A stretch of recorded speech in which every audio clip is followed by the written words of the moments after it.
See, the fact is that, to my mind, we had reached a stage where the escalation was needlessly getting out of control. Peace is necessary for us. The truth is that the circumstances of 1971 are not the circumstances of 2025.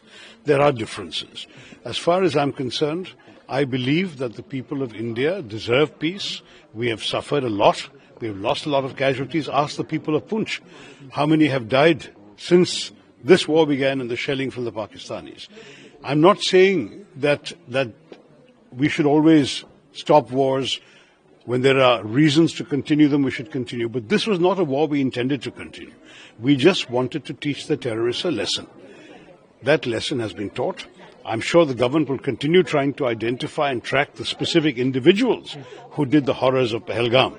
But as far as this particular conflict with Pakistan was concerned, there was no reason to risk the loss of more lives and limbs and fortunes. We need to focus on the well-being and prosperity of Indian people, of growth, development, progress. I think the peace is the right way to go at this stage. Sir, India's position on terrorism will be, remains the same. Our position on terrorism will not change. The way the government took few steps like inter-border treaty suspend, there will be other measures also. Other measures have to be taken. I think we have to definitely use all the intelligence means available to find these people who did this terrible crime in Pahalgam, to identify them, track them down wherever they are and bring them to justice. That is indispensable. It may not happen overnight. It may take months. It may take years, but we will have to do it. No one should be allowed to get away with killing innocent Indian civilians. But that doesn't mean we should put the entire nation at risk in a prolonged war. So I'm in favor of peace, but I do not in any way suggest that we should stop the quest to find these terrorists and bring them to justice. One last question, sir. Are you happy with the Prime Minister Modi's step, and you're still missing Indira Gandhi ji? Look, I think 1971 was a great achievement of our history. I'm proud of it as an Indian. Indira Gandhi ji rewrote the map of the subcontinent, but the circumstances were different. Today's Pakistan is a different situation. Their equipment, their military equipment, the damage they can do, everything is different.